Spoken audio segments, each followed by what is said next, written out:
thank you for joining me here at Why the Book Wins. My name is Laura, and I recently did a book versus movie video where I compare the book Little Women with the 2019 adaptation. And after I watched that version, I decided I wanted to go and watch the previous 3 more well-known Little Women movies and then make this video comparing all 4 of them with the book. So I will share which one is the most faithful to the book, but also which one is just my personal favorite. And if you have not yet watched the official book versus movie video, I will link to it. You should definitely check it out. But in that video, I said I was going to talk about Louisa May Alcott as a person in this video. But honestly, I have a lot to get into with these other adaptations. And so for the sake of time, I once again am just going to skip that. I will say you should check out her Wikipedia page though, because she was an amazing person. So you should definitely just read the highlights of what she has accomplished. But she does base a lot of Little Women on her own life. So it is semi-autobiographical. For example, her father really did lose their money with bad investments. And so it was on her and her sisters to support the family at a young age. And then she did have a younger sister who passed away in real life, like I talk about in the previous video. And then also she did feel betrayed by her older sister when the older sister chose to get married, much of the way Jo feels betrayed when Meg chooses to get married. And then of course, Jo is a self-insert, and a lot of Alcott's own experience writing and in the publishing industry and with critics. We hear a lot about her own experience through what happens with the character of Jo. But also I wanted to share that I am distantly related to Louisa May Alcott. She, never married. She never had any children, so she has no direct descendants, but I'm related to her, like we're distant cousins in some way. And so even though it is a distant relation,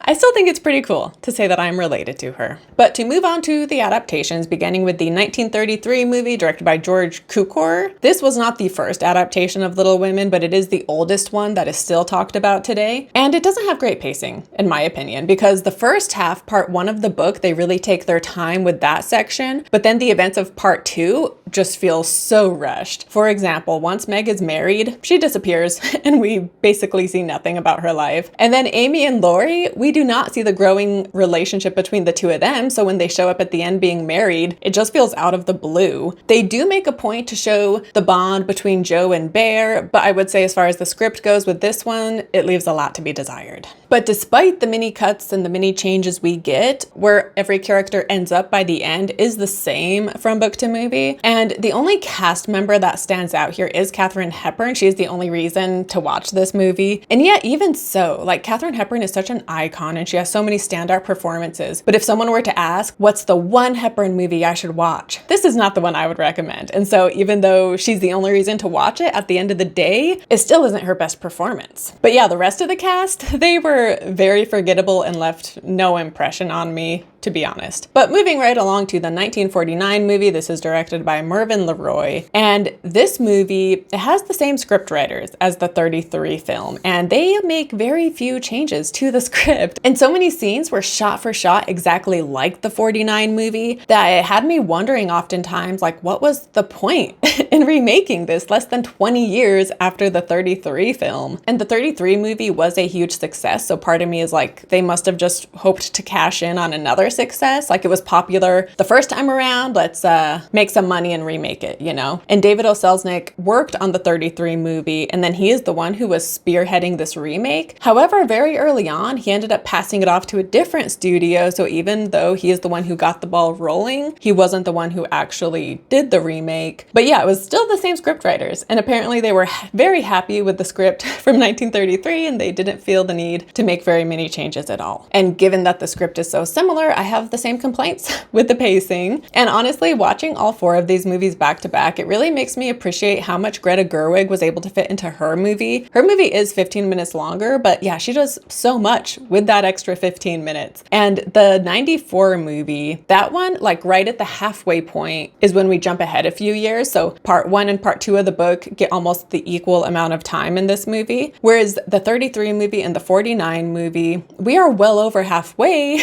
when we get to the events of part 2. So again, the second part of the book just feels so rushed because they didn't devote much time to it. But having said that, this version does have a stellar cast. We have Janet Leigh, who plays Meg, and I thought she was a great choice for Meg, but I do wish we saw more of her as the movie goes on. But then we also have Elizabeth Taylor, Peter Lorre, June Allison, and Margaret O'Brien. Margaret O'Brien isn't necessarily a big name. I only have seen her in this and Meet Me in St. Louis, but she is so memorable in each of these movies. So though she may not be like a huge star, but she definitely makes an impression on you. But this was the first version of Little Women I ever remember watching, and all these years later, there were still a number of scenes that I still remembered. Specifically, a lot of things with Liz Taylor as Amy really stuck out to me, and she brings a lot of humor to the role, so I think that's part of the reason. Her hair color is so weird. They should have just kept her natural hair because she did not look good with this weird blonde wig they had on her. But regardless, she really embodies like the selfish and vain side of young Amy. And then once she is older, she is so elegant and refined, you know? And again, I just wish we saw more of older Amy because we see very little of her once she has matured. June Allison as Jo, I thought she did bring something different and unique to the character, and I thought she fit the character of Jo well enough. However, she and Peter Lorre as well, who plays Laurie, I thought both of them just looked too old, and June Allison was 31.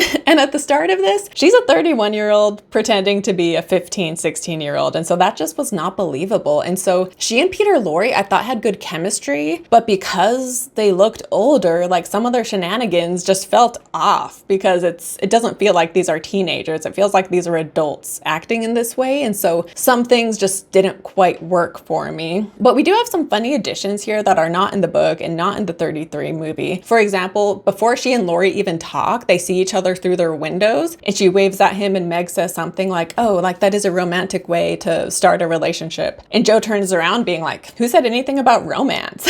You know, because she's not interested in romance and love. She just wants a playmate, essentially, you know? But also when Meg wants to marry John, Jo tells her like, you know, I'm a writer, and as a writer, I know everything there is to know about love, and you do not display the symptoms of someone in love. So clearly you don't love John and you can't marry him.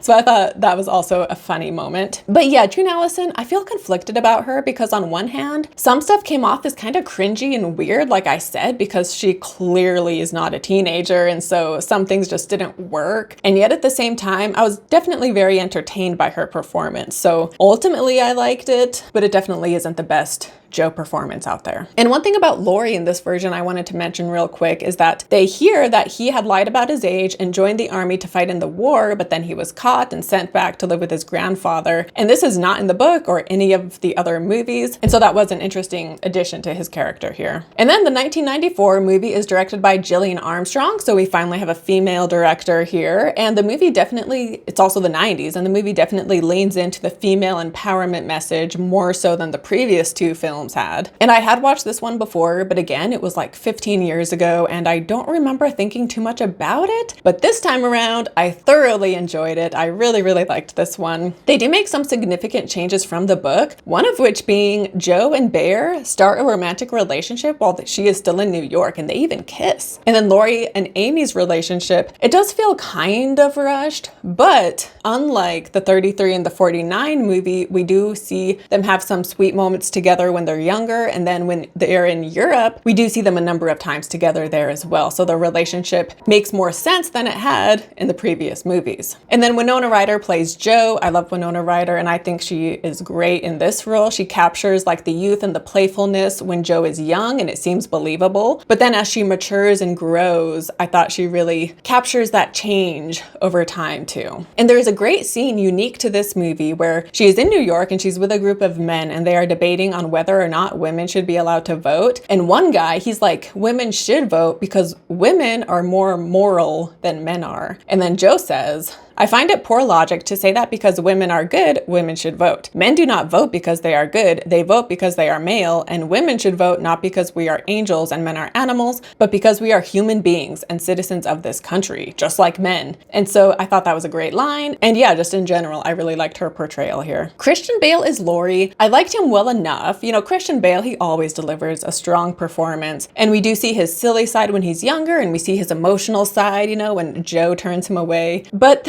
there were times like he just brought an intensity to the role that I didn't always like, and I just didn't always think it worked for the character of Laurie. But we have Claire Danes as Beth, and I loved her in this role. I thought she was fantastic. Beth isn't my favorite character, but I thought Claire Danes made the character very believable, and her sweetness and goodness doesn't come across as annoying. She was just very sweet, and I liked her. And so just in general, yeah, I thought she was great as Beth. And then Amy as Kristen Dunst, I absolutely adored. She had such a magnetic screen presence, even at such a young age, and she is just so cute and sweet and funny, and I just loved whenever she was on screen. Once she is older, we have a different actress in the role, which, funny enough, adult Amy is played by Samantha Mathis, and she is also in American Psycho alongside Christian Bale, so it's kind of funny that they were in this movie, something so wholesome, and then a few years later, they were in American Psycho together, so talk about versatility. But anyway, young Amy is played by Kirsten Dunst, and this is the only actor that is actually the appropriate age for Amy because she is only 12 years old in the first part of the book. And so yeah, Kirsten Dunst,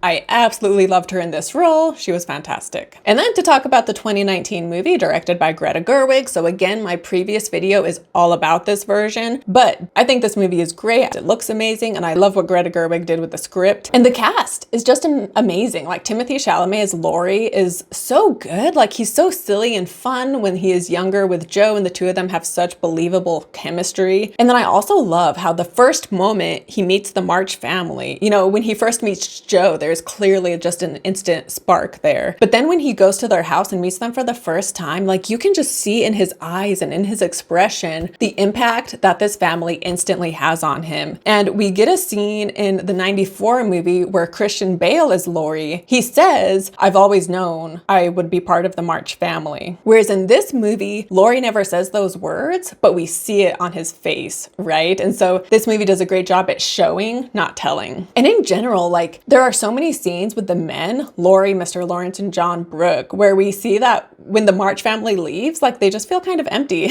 when there's not at least one member of the March family around. So this movie does such a great job showing the impact that this family has on these three men. And then yeah, when he proclaims his love to Joe, that scene is so gut-wrenching and incredible. And then later on with Amy, seeing their relationship grow is also just so fantastic. And speaking of Amy, I do love Florence Pugh as adult Amy. She has so much more to work with than any of the other adult Amys. And yeah, she's just fantastic. However, I didn't find her very believable when she's supposed to be younger. Like when we get those flashbacks and she's like 12 or 13, I wasn't buying it. And so while I love her as adult Amy, young Amy, not so much. And yeah, like I said, the 2019 movie, we cut back and forth in time. It's not told to us linearly. And I think this was so good because it shows the life that Joe loved so much, right? When she was young, surrounded by her sisters and all of the fond memories they made together. And we get that in stark contrast with these flash forwards to the present day, where her family has just kind of separated off, and now all she has are the memories of when they were together. And in the previous movies, we get the line near the end where she says how, you know, she had turned Laurie down when he proposed. And now she's like, you know, I think I would say yes because I have more of a desire to be loved than I had before. And in the 33 movie and the 49 movie, when she says this line, she doesn't necessarily come across as sad or lonely, maybe just like more mature, thinking about things, which is how she was in the book too, I guess. But I love in this movie, in that same monologue, she first says, women, they have minds, they have souls, as well as just hearts. And they've got ambition and they've got talent as well as just beauty. And I'm sick of people saying that love is all a woman is fit for. But then she goes on to say like, and yet I am so lonely, you know? And so that is why she's saying she kind of wishes she had told Laurie yes. And so again, like this version of Joe is just so nuanced. And this scene in particular has so much more nuance and complexity as well, because it's just really highlighting how much she misses her youth with all of her sisters, with Laurie too, as they're, you know, part of the friend group. And again, just the way we jump back and forth in time, we see the contrast between the past and the present. And she's lonely because she yearns for the past again when her family was around, but she can never get that back. But then from here, I just want to talk about some of the bigger differences between these four movies in comparison with the book, beginning with Bhear. So all movie versions have Joe choosing to have Bhear read her work, whereas in the book, she was embarrassed about her work and she didn't even have her name published with it because she wasn't proud of it. So she never had Bhear read her work. But in the 49 movie and in the 33 movie, when Bhear critiques her work, he is such a jerk about it. He is so rude. And then Joe ends up crying, but she is also emotionally fragile because right before this, Amy had come to visit and told her that Amy was the one going to Europe, but then also that Laurie had been in town and he chose not to to see Joe. And Amy coming to visit her and Laurie not seeing her, this is exclusive to these two movies. This is not from the book. But yeah, so she has just heard 2 pieces of bad news. And then right from there, Joe tears into her work, insulting her, and he was just such a jerk. Of course, he then apologizes when he sees her start to cry. But yeah, in the 94 movie and the 19 movie, he critiques her work, but he just comes across as very honest. He doesn't come across like being way too harsh. And I really like in the 94 movie because there's a part where Bhear is telling her that he knows she is capable of writing better, and he says the line, "There is more to you than this if you have the courage to write it." And I found that to be a very powerful statement. But in the first 3 movies, Bhear is crucial to getting Joe's book published. And I assume older movies, you know, the 33 and the 49 movie, I assume they have him get her book published because of sexism, right? Like a woman couldn't publish a book on her own. She would need a man's help. But also, I think they also just want us to, you know, in the 94 movie, they want us to see how much Bhear supports Joe's career and how much he believes in her. So there's that too. But the book in the 2019 movie, we see Joe publishing her own work. She doesn't need any assistance from Bhear. She does it on her own. And in fact, in the book, after Beth dies, she publishes a work where she talks about Beth. And Bhear in New York, he reads this and he can tell how sad she is through the writing. And that is why he chooses to go out and see her and her family. But in the 33 movie and the 49 movie, the first time we see Bhear, he is pretending to be a bear while playing with some kids. Bhear could be silly in the book and playful, but this did not work for me, partly because his name sounds like Bear. And so him pretending to be a bear, it just seemed too silly, and I don't know, something about it wasn't working for me and I didn't like it. And then all versions, we see more of Meg and John's relationship prior to being married. But in the 33 movie and the 49 movie, the proposal scene plays out the same as the book, where he expresses his love for her and she tells him that she's too young and she turns him away kind of. But while he is there, Aunt March comes in. When John is out of the room, Aunt March is like, "You can't marry him because he's a poor man and he only wants to marry you for my money, so you better not get with him." And Meg is so offended by this and she defends John to Aunt March, and then Aunt March leaves in a huff, and then John comes back in and he's like, "Oh, like, thank you so much for defending me. That was amazing." And she's like, "Wow, I didn't realize it until I was defending you, but I do love you." And so then they get engaged. And then as far as the parents, Mr. March is in very little of all of the movies. The 2019 movie has him the most, but he is in very little. He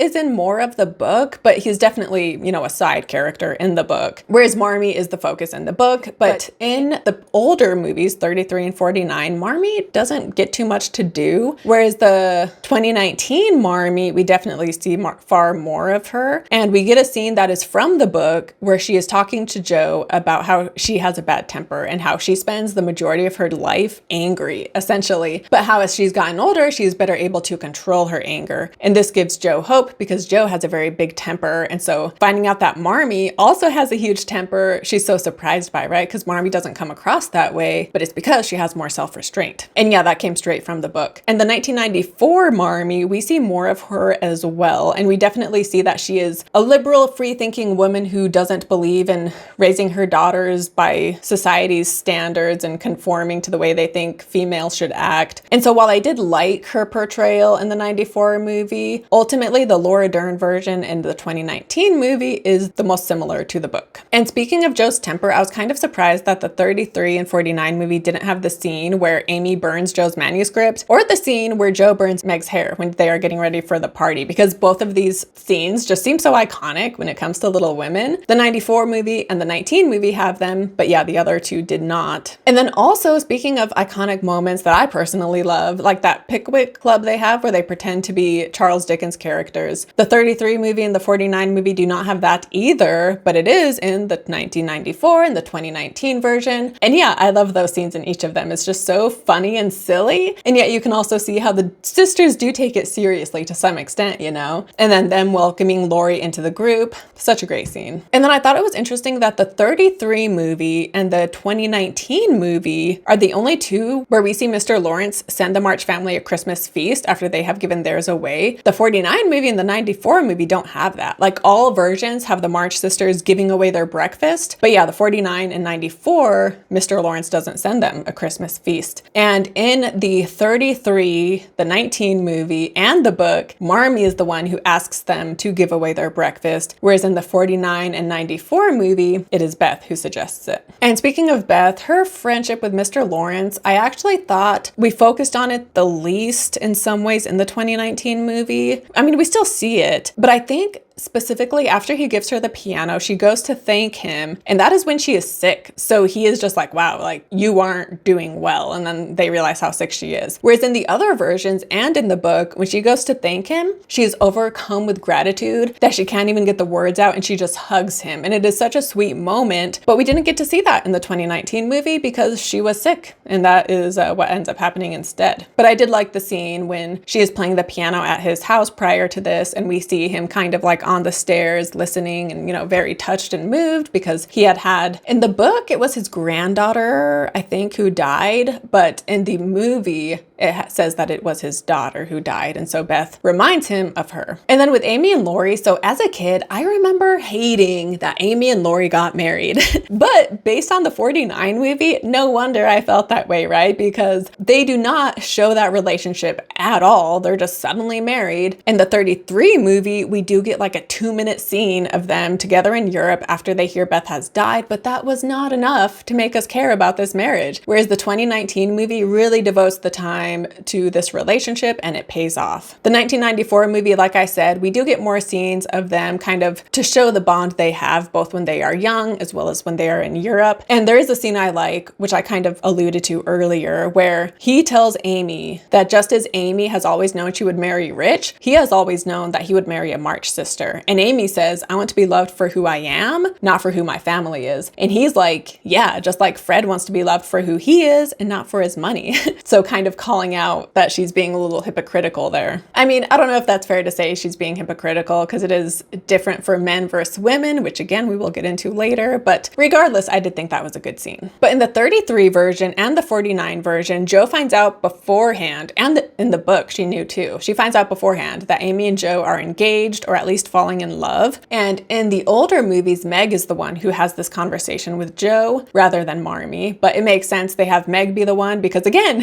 she has disappeared since she got married. So then they toss her in this scene to give her something to do. But in the 94 movie and the 19 movie, she had no idea. So when Laurie and Amy come home and announce that they're married, she is totally shocked. And I talk about the 19 movie portrayal of this more in my previous video. You should definitely watch it if you haven't. But in the 1994 movie, she is surprised, but she is totally fine with it. And in the 2019 movie, there was just more jealousy between Amy and Jo. And this wasn't really in the book at all. Like we have the scene where she burns Jo's manuscript. And then we also hear that Jo and Beth are really close. And then Meg and Amy are really close. But yeah, in the 2019 movie, there was just more of a feud between the two of them that didn't really exist in other versions of the story. And then I want to talk about Aunt March because with Amy going with her to Europe, the first two movies, she chooses Amy simply because she prefers Amy. Whereas in the 94 movie, she chooses Amy because once Amy is older, Amy becomes Aunt March's companion, and so it just makes sense that she would take Amy instead. And in the 2019 movie too, she picks Amy simply because she prefers her. So none of the movies show the scene from the book where Jo sabotages, like she directly sabotages her opportunity to go to Europe when they go visit Aunt March one afternoon. And in all but the 2019 movie, Aunt March just comes across as this crotchety, mean, miserly old woman, whereas in the 2019 movie, she gets a bit more development in some ways in the few scenes we get with her, and we see how she is someone who knows all too well the lack of power a woman has in this world in this day and age, and she is very rich, and so she therefore has never had the economical need to get married, and so she therefore has stayed single all her life. And we see her talking specifically to Jo and Amy, and Meg too, actually, so all of the sisters aside from Beth. We see her try to impress upon them the importance of marrying rich, not only for themselves, but for the sake of the family. But as Amy talks about in her monologue in this movie, the vast majority of females at the time, they needed to see marriage as not just about love, but also as an economical proposition because of the limits society put on females. And so in the 2019 movie, Aunt March doesn't necessarily come across as like greedy or miserly, but rather she is an independent woman, not too unlike Jo, who values values what freedoms her money gives her, and she doesn't want to lose that. Because if she got married, she and her money and all her belongings would now belong to her husband. And so she doesn't want to lose the freedoms she has, the freedoms that her money provides her, even as a woman. And so she therefore has stayed single, and that's how she chooses to be. And so along with the way Aunt March is portrayed, as well as the monologue we get from Amy, this movie really puts Amy's goals to marry rich into perspective, and we get more context, because in the previous movies, Amy just comes across as maybe a little shallow, and there's no development between her and Laurie. And so yeah, it just seems like she wants to marry rich because she likes nice things, and that's it. So yeah, this movie, I really appreciate how they really put it into context. But to wrap up and talk about which one is best, basically the Greta Gerwig 2019 version is the most faithful to the book, as well as my personal favorite. The 1994 movie I did really love, and I will absolutely watch that again. Between the 33 and the 49 movies, you know, the scripts are so similar, and the 33 movie came first, and it stars Katharine Hepburn. So I feel bad choosing the 49 movie considering it came after, and yet I'm gonna say I prefer the 49 movie. Just the all-around cast is so much better, and I just found it more entertaining. Like the 33 movie, I don't think I will ever watch that again, if I'm being brutally honest. I don't know if that's a hot take. I know there's a lot of Katharine Hepburn fans and people who are fans of the even older movies, but yeah, I just was more entertained and got more enjoyment from the 1949 movie, so that is the one I would recommend over the 33 film. And then I'm sure you can already tell, but my favorites as far as each character, so Timothée Chalamet is my favorite Laurie. Winona Ryder and Saoirse Ronan are both great as Jo, but Ronan might win out just by a little bit. And then Kirsten Dunst is by far my favorite young Amy, but then Florence Pugh is my favorite older Amy, and then Claire Danes is my favorite Beth, and Emma Watson is my favorite Meg. So I know I'm praising the 2019 cast so much, and they are amazing, but honestly, especially when it comes to Amy and Meg, one of the reasons I like their performances so much better in the 2019 movie is because they have so much more to work with. So as much as I'm praising the cast, it kind of comes down to Greta Gerwig and the way she wrote this script. She fleshed out each of these characters so well, whereas the previous movies, it was definitely the Jo show. That's who everybody cared about. And so yeah, Greta Gerwig just did a great job getting us to care about each of the sisters and showing more depth to all of them. Like we see the love story for each of them, but that is just like a side aspect to their characters, right? They are so much more than just who they end up marrying. And there's a line in the book when Marmee is telling a story to the girls and it has a lesson in it, and after she is done, Jo says, "Tell another one with a moral to it like this. I like to think about them afterward if they are real and not too preachy." And then there is another line when Jo is surprised at the response to people have had to her book, and Marmee tells her people love it because it's honest and it's true and they can feel that. And I feel like Greta Gerwig did a great job with that, right? Because her movie isn't telling women what kind of life they should lead, you know, because each of the sisters, mainly Jo, Meg, and Amy, right? Because Beth ends up dying. So those three sisters, their life goals are very different, and each of them has a different idea of what happiness in their life means. And yet each of them is equally valid. And the same goes for the book as well. And so I think the movie, it resonates with so many because it's not preachy, and yet it does have things that give you a lot to think about, and it rings true. So yeah, the 2019 movie is my favorite adaptation.